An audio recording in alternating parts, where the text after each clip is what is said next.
here to share poetry, and we'll start with our feature, Avotcja.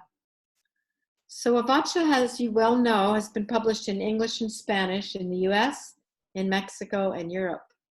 She's an award-winning poet and a multi-instrumentalist. She's a very popular Bay Area DJ and radio personality, and leader of the group Avotcja and Modupwe, which won the Bay Area Blues Society's Jazz Group of the Year in 2005 and 2010. Avotcja teaches creative writing and drama, and is also a proud member of DAMO, which stands for Disability Advocates of Minorities Organization. Also a member of Penn Oakland, California Poets in the Schools, Local 1000, American Federation of Musicians, and an ASCAP recording artist. Her latest book is With Every Step I Take, published by Tory and Horn Press in 2013, and available at small presses. Visit her at www.avotcja.org. Please welcome Avotcja. Thank you so much. This is going to be interesting. I'm going to put on my light so that I don't, because of the heat, I've had it turned off. And as soon as I finish, I'm going to turn it off again because it is hot up here on the 3rd floor. Anyway, okay. So, and there's me. It's always the hard thing is trying to figure out what you're going to do and what you're not going to do. And it's a trip. But anyway, so I'm going to try this, and I'll ask you probably pretty soon what my timing is, because I'm not going to be timing myself. It's called Unstoppable. Creativity denied is a landmine, a repressed time bomb waiting for the right time to explode. Creativity denied is a blaring sign on the boring road to nothingness. The most visible badge of a very dangerous insecurity, a very wobbly, terrified, overworked, and exhausted insecurity. A paranoid bully, a scared paranoid bully that can never, ever close its eyes for fear of running into an unstoppable tidal wave of artistic euphoria and tripping over a runaway crowd of spontaneous imagination and uncontrollable creativity that refuses to stay in its place. A fiercely defiant visionary creativity that will not obey the signs of the times. Creativity is a can't be ignored for too long entity, an irrepressible force, an undeniable force, an eternal force that accepts no borders and refuses to be denied.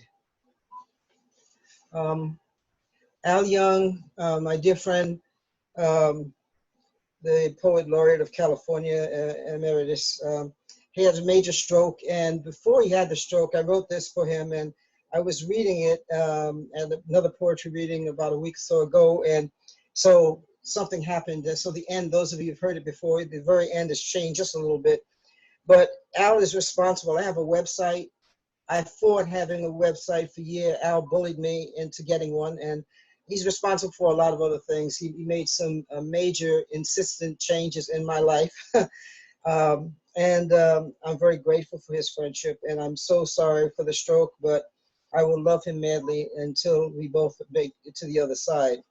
So this is called my friend Al, the bebop curandero, and if you don't know, curandero is a natural healer. Anyway, so you get the message. Al Young is a whole lot more than a poet. He's a Mississippi mambo, a sweet singing mojo man, our doctor of blue bop curanderismo. A mystic, Al Young is a metaphor slinging, Detroit swinging word magician. A jazz singing poetic healer that puts it down strong enough to let millions of spirits lost in forgotten cotton fields and abandoned factories find themselves in the proud beauty of his words and unapologetically dance their way indelibly into our history and our hearts. Al Young, an indescribable creative force, is a whole lot more than just a poet. He's a, what can I say, a musical, word-weaving miracle worker that I'm lucky enough to call my friend. Anyway, this one's called Wind Dance. I'm the daughter of 2 dancers, and I write a lot about dance and what have you. But so this is from a much earlier book of mine called Oh Yeah. It's been out of print for a long time, but I think I'm going to put it in whatever this next book is. It's because I love the poem. When the wind dances, time stops and the trees sway with her, and every blade of grass bows down to her, and old papers spin and fly in the air in her. The hats jump right off the heads of bull-headed men and follow her as far as they can follow when the wind dances. Shh. Stand still. Take a peek as she turns the comfort of your world inside out and aggressively wrecks the peace of an otherwise quiet destiny, or let her pamper you. I said she'll pamper you, spoil you rotten, feel her dancing wildly, enticing, teasing, warning, laughing, gently swaying, or playing deliberately sassy, disturbing games in your hair, and enjoying the unexpected chaos of every second. The strength and the power of each and every second of making you face the predictability of the unknown. Shh. When the wind dances, be still. Feel her dancing boldly, sending chilly fingers right through your clothes, but don't tell anybody. Don't say a word. Don't move. Shh. When the wind dances, even I sing for her to move to, I groove to, and falling leaves run around in circles on the ground, and last winter's kites laugh again in the heavens, while a million skirts climb the very healthy thighs of a million rhythmic goddesses who can move like the wind does when the wind dances. If they stand real still, just long enough to feel her as she passes, when the wind dances. Shh. What I love about writing the arts in general, everybody sees things in their own way. And that's a good thing, because you write things and you think that people are going to see what you see, and that's very seldom the case. But this one I wrote, we did a concert, myself and Jorge Molina, which some of you may know, a great musician, poet from Peru. And we had done a concert and walked outside, and these two idiots were outside talking about they had got sick of Peru. He's from Peru, and his family are Sambos, which means Afro-Indians that ran out of slavery up into the mountains of Peru. And my family's from a Sambo family and from the Caribbean. Anyway, and they were talking about, they were sick of people talking about slavery and what have you. And they didn't realize I was standing right there and talk about that Jorge and I, that guy and that fat black bitch, forgive my language, would probably be, consider them too well educated to even stand next to somebody who had been a slave or had been working in the fields, because they were too sweaty and nasty, blah, blah, blah, blah, blah. I'm listening to all this garbage. And so I wrote a poem thinking about the ancestors who had literally had to deal with that, working in the slave fields and what have you. And I was thinking about ancestors, but people, as they say, people see something different. I did it in Mississippi because the folks from the Sharecroppers Festival, they loved it. And one guy loved it so much that he wanted to use it for the wedding vows to marry his wife. I talk about the Leona de la Zafra, which is like, Zafra is like the sugarcane harvest, and he identified his wife with this poem.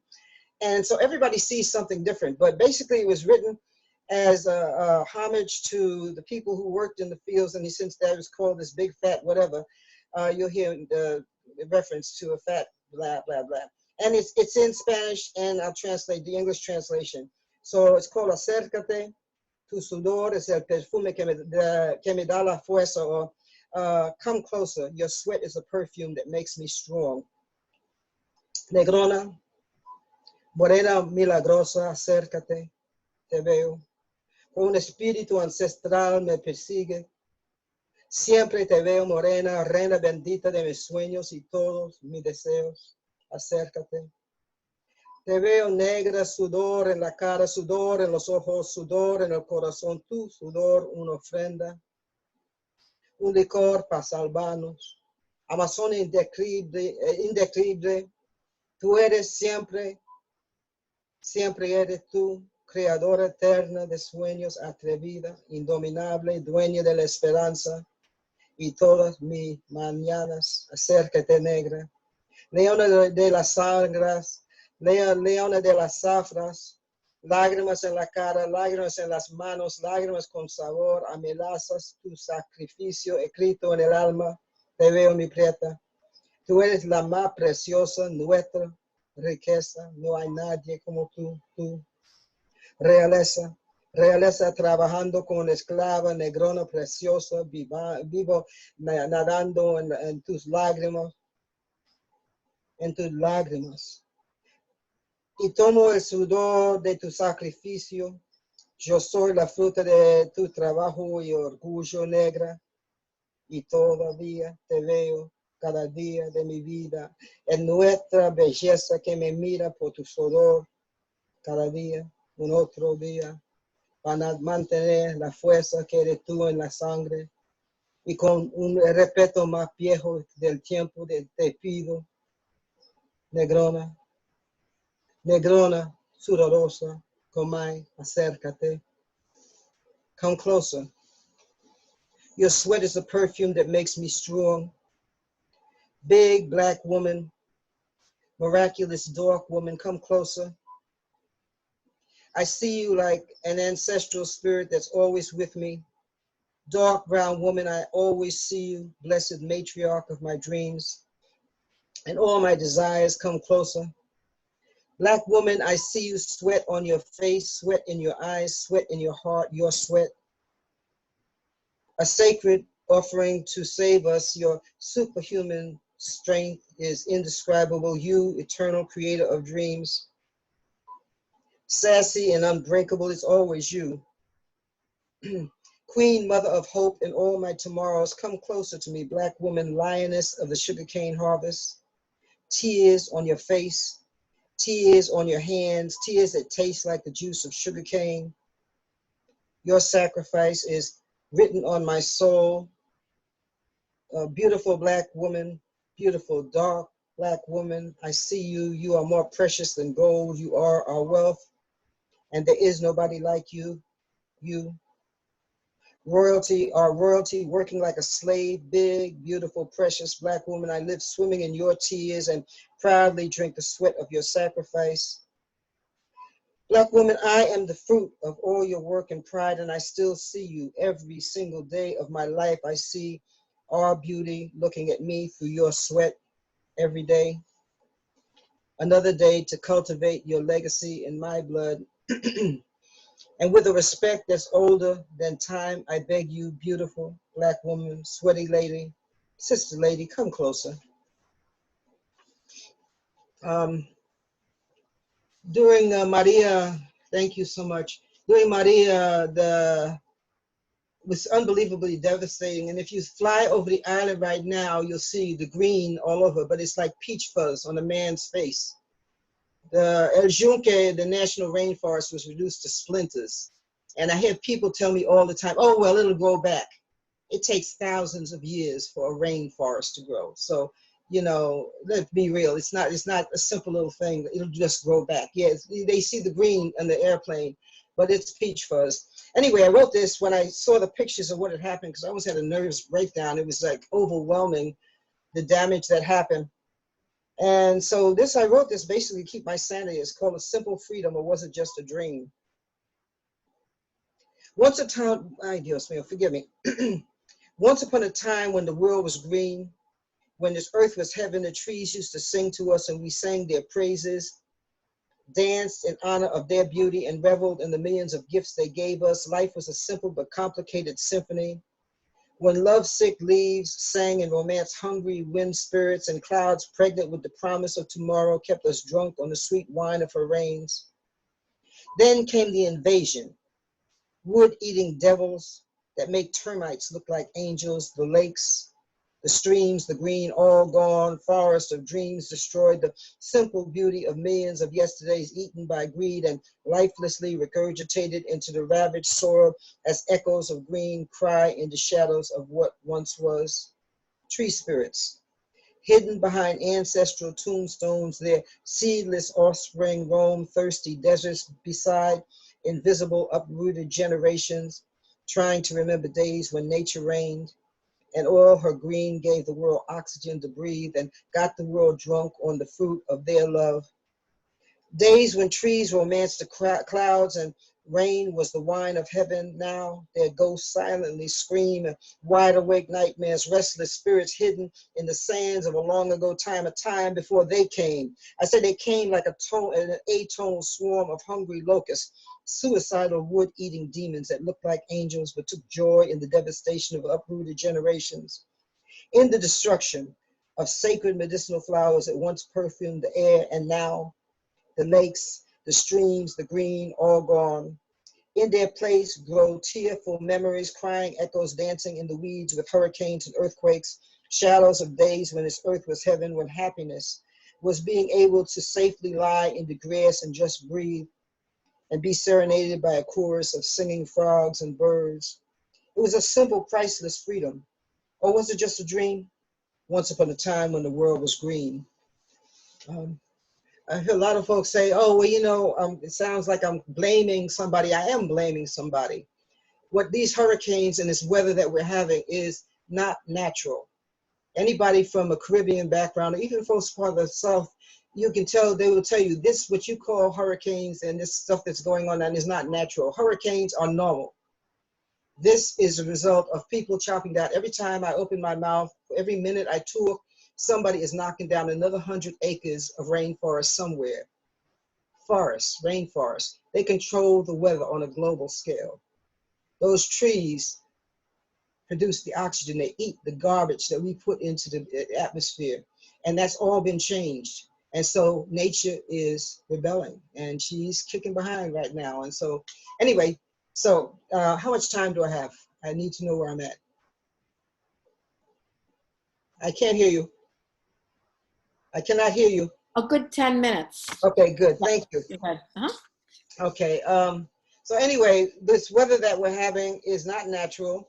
It is a man-made holocaust that's happening, and it's probably this man-made thing that's produced this pandemic, because when you reduce that oxygen that the trees and the plant life gives us, then all kinds of vermin can take over and do what they do, and now we're paying the price for it. Anyway, I'll have a nice mask to wear to protect myself from this damage. Okay. There used to be a wonderful thing we had when Carnival in San Francisco got basically overtaken by the corporations. Some of us that were part of the original Carnival, we split off the Caribbean components of that. We came into the East Bay and we started a thing called Karijama. And Karijama was folded by the previous Governor Brown, anyway, who said that all kinds of horrible stuff was happening. It's not true. Anyway, it was a vindictive thing that happened. And so Karijama disappeared. And they put a fence around the park and what have you and stopped something beautiful. They have some other festivals that are going on there now, but Karijama no longer exists. I wrote this after a year or so after I went back and I was standing there and it just blew my mind. So this is called In the Shadow of Karijama. I was there, standing in the shadows of a revelry denied.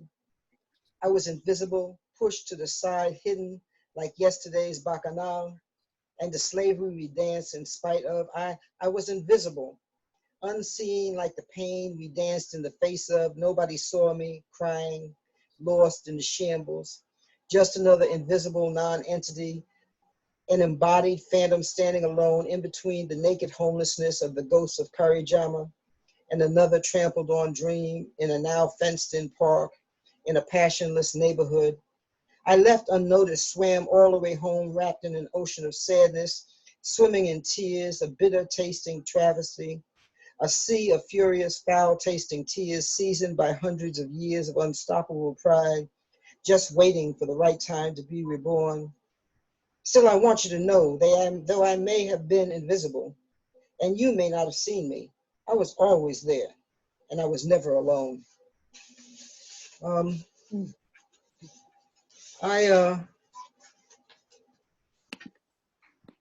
This one that I want to do, this one is called, it was the voodoo that we do. And voodoo, probably the most maligned of all religions on earth, thanks to Hollywood. it's anyway. And basically, this is a thing that happened at a club downtown Oakland, and a big poetry thing that was going on down there. And it was supposed to be a thing where they were going to take the best of and put on the TV, this TV program they had. We were doing poetry and slam on TV. Anyway, that night, the lights went out downtown Oakland, and it was a major, that Bluesville was like a shotgun. It was like you only one way in and one way out, and it was packed. And not all the people in there were the nicest people on earth, and it was kind of scary. But a miracle happened that night. And it brought up what in Voodoo they would call the Damballa vibe. Damballa is the principle of absolute pulling things together so I'm looking for a word to say what it is. It's an absolute kindness, a thing to pull. And you never hear about that. You'll hear this other madness thanks to the movies. But there was that whole Damballa vibe. So this is called, it was the Voodoo that we do, and it's what happened that night.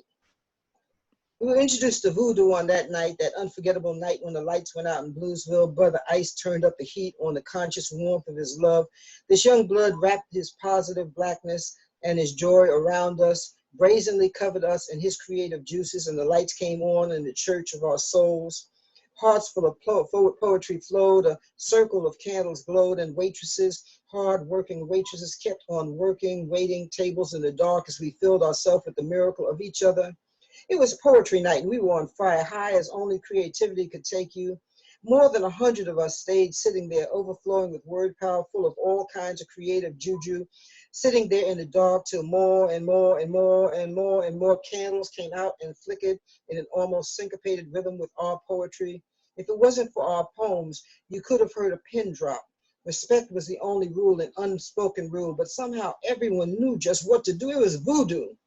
It was so still you could feel the righteous pull, feel Damballa showering the crowd with the wisdom of our roots. Like a breeze, you could feel the wild passing of Django as he proudly danced circles to the mood in the room. It was voodoo, it was magic, and all those that couldn't handle it split. They were not missed. They left us in what had become a sacred, once-in-a-lifetime sanctuary. Bluesville became more than a proclamation of the dues we paid. The ancestral vibes came down hard, rode us all the way to togetherness, declared this darkened nightclub a sacred space, and pure love opened its arms, and the vibe in this club helped us cool in the spirits. It was a power of juju running loose all over the place. Something beautiful happened on the night the lights went out in Bluesville.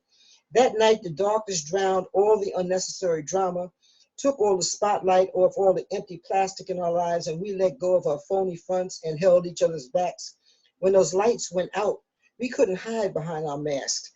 The juju took off every piece of our jewelry, undressed us in the darkness, danced with us in our involuntary nakedness, and the serpentine wisdom in our rainbow of truth came out of hiding in the dark. It was the magic of voodoo, naturally electric, a secure womb, and we couldn't move.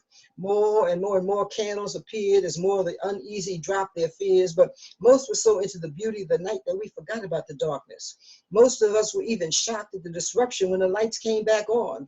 Still, everybody cheered as the spirits disappeared, and we realized we got what we asked for and lost the magic that we had. Those who hide in the ruthless glitter of the light invaded our sanctuary, turned our temple upside down, foul-mouthed drunk stomped all over our togetherness. Disrespect and talk and trash became the name of the game. It was all about flash and cash, and nothing was the same. Several of us prayed, Lord, we prayed for those lights to go back out again. We prayed to bring back the voodoo or the spiritual magic we knew. I know it's there. Somewhere, it's there. It's there waiting for us to find a way back to that place where creativity is all. I want to know, where were you when the darkness opened Damballa's door? Could you feel the awesome power of the voodoo that we do? I need some more. What did you do when the lights went out in Bluesville? Where were you? Were you there? Or did you run away scared? Did you even care? Were you listening that night when the juju talked to you? It was the voodoo that we do. Anyway. Oh, wow. Yeah. Wow. It was an amazing scene that went down there. It was really amazing. Okay, let's see. Where are we? Okay, I have no idea where we are here. So let's. Maybe a couple more. Okay, we'll do that. Let's see. Thank you. Sure. Oh, okay. Here's something that I haven't done before. This is I wrote this after listening to some strange people. Anyway, priding themselves on making money doing some pretty scandalous stuff. It's called After It's Over.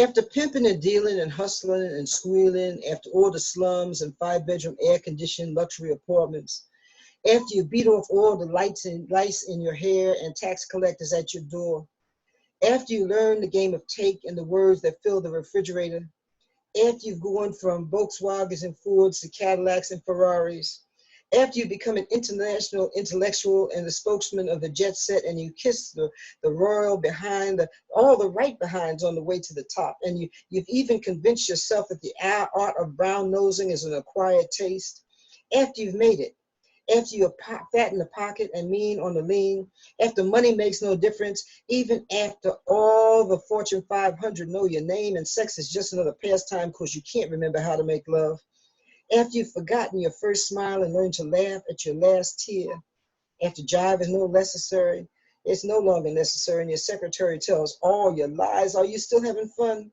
And do you even like who you've become? Do you know who that face is that's looking at you when you look at yourself in the mirror? Anyway, let's see. Is it time for one more? No. Yeah, one more. Okay, one more. Okay, where am I gonna go here? Oh, here.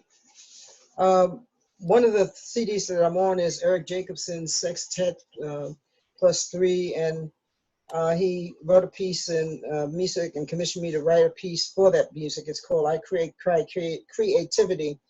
And the last sentence in the poem is what the CD is named, One Note at a Time. And I think it's really, that's one of the gifts of being an artist.